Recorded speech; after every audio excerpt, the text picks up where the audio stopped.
Hey, what is good, guys? It's your boy Scrap. We back here with another video, and as you can see by the title, this is Trading Tips Part 2, because you guys smashed that like button really fast. So last time the like goal was 75 likes, and you guys have it at like 400. So this time I'm gonna ask for 100 likes. We're gonna see if y'all can hit that 100 likes. Okay. So yeah, let's get started. Okay, so now this is gonna be more for the Grand Quest game server, but this is gonna be more of a advanced kind of tip, and I'm going to show you guys something. Okay, so the colors of the names are really important in this server. So orange, like this dude's right here, it's orange. That means he possibly doesn't have a lot of trading experience. Not all the time, but a good decent amount of the time. You can get good trades from these dudes because they don't know the values as well. And then blue names, they usually know their values. Let me see if I can find a green name. A green name, I'm not sure what a green name means. But they usually know their values too. So okay, another thing, I'm not trying to call this dude out. I really don't care though. Alright, so another thing you don't want to do is be toxic after you don't get a trade or after a trade, because it looks bad on you. And if they ever try and trade you again, assuming you guys don't block each other, they're probably gonna completely change their mind. Like, what if you had, like, I mean, I know the chances of this happening are like probably lower than getting Tori itself, but imagine you had a freaking spin fruit and someone really wanted it, and that we're gonna offer you Tori plus, I don't know, Zushi for it, and then they seen you were toxic last time you guys traded, so they just changed their mind completely. Like you could miss out on so much profit just because you're toxic. Like, that's why I'll always just like let them know that you're thankful that you traded with them. Everything, just rack up brownie points, I guess. Like, make them know that you appreciated the trade. Another important but small tip that somehow people still forget is make sure you're being clear. This dude offered for my candy cane, but I also had all three of these fruits, so I wasn't sure if he was asking me if I would give him those three fruits for his CC or if he would give me his three fruits for my CC. So we clarified to make sure that he was giving the three fruit, and we did the trade. After, we thanked each other, and see, I guarantee we'll probably trade again one day if we have something, like, because we ended on good terms. And yeah, that's how you should with trading. Okay, another really underrated tip is don't trade whatever fruit plus Zushi for the fruit right above. So, like, let's say, alright, so Goro is under Mara now, so it goes Zushi, Hie, Gura, Goro, Mira, Suna, Magu, Pika, Tori. So let's say, for example, Goro is the fruit right under Mira, right? Don't trade Goro plus Zushi for a Mira, or else you're scamming yourself. Try and do Goro and Cutlass or Goro Trident. And if you have to, Goro and Drums might not be too bad. You just might not be able to flip it. So, yeah, don't ever add a Zushi for a fruit add unless it's more than one fruit above. So, like, what I mean by that is, now, if it's Goro plus Mira, if it's Goro and you're trying to get Mara, don't do Goro and Zushi. But if it's like a Pika, add that Zushi. It's worth it, because you'd be taking a dub. A really underrated tip that is a little harder, but it's definitely possible, is trading your small items into profit to eventually make bigger profit. You got to start somewhere. So, like, let's say you have a Gomu. Try and trade that for... Actually, I would keep Gomu right now, because once Gear 2 drops, it's going to go up in price. So, I'll say Bicentennial.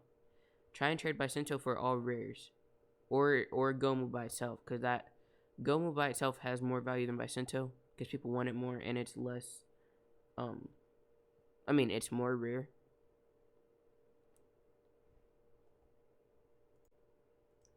Next, we have...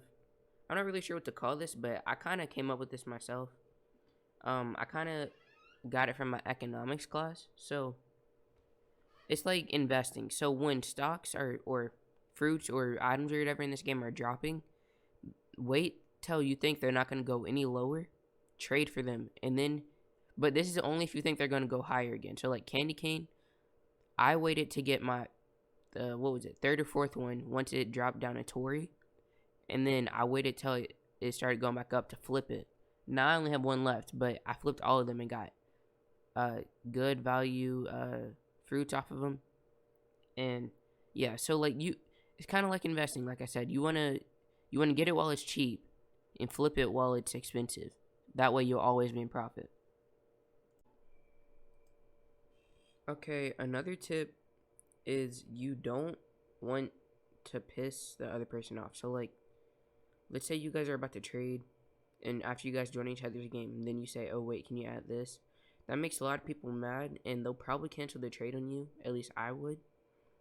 But one thing I would do if you're trying to get more profit, so let's say someone offers you Goro plus drums for your Mira, they're desperate because they're kind of overpaying.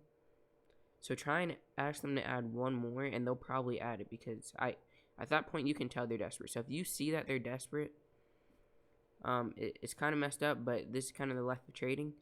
Kind of like capitalize on that and get some more out of it. Like I've traded my I'm gonna see if I can find the clip of the trade. If I can't, I won't put it in here. But I traded my my Magu for Azure Armor when it goes for I'd say around Magu, maybe Pika. And then this dude offered me Pika, and I said, can he add? And I kept asking him to add, and he ended up giving me Pika, Hook, Gomu, and I think Trident or something like that. He overpaid so much, but just the little things like that can really increase your profit. Just asking people to add. And yeah. Next we have looking for a post. So like right here, looking for Hiei, always DM these people because a majority of the time it's gonna be some trash offers, right? But I've gotten some really good offers from that, especially if it's something like this. I don't know, looking for Magu DM ASAP. Those kids usually have a really good offer, like if they do something like this. See? And that's why everyone's DMing me already. Because one, people do have Magu, and when you're getting when you say DM ASAP, it sounds like you have good offers. And the last tip for this video is I like to call it passive income. What I mean by that is, let's say you're looking for trades like looking for Hiei, right?